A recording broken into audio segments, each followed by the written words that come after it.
Mahasiswi asal Oku jadi korban penjamretan di kawasan Ski Palembang. Akibatnya, duit untuk kebutuhan kuliah pun lenggit. Pelaku yang beraksi dewean terekam kamera pengawas pas dibebes oleh korban. Harus diviral kayak ini.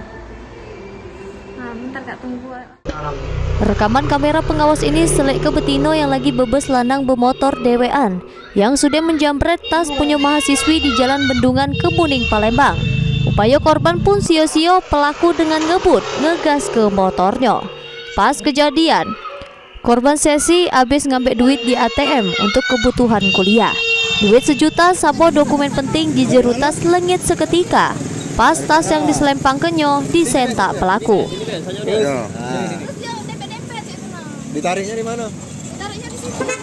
Barang yang hilang, dompet aku, tas aku, sama duitnya sejuta, kurang sejuta, terus KTP, SIM, STNK, surat-surat yang lain, Kak.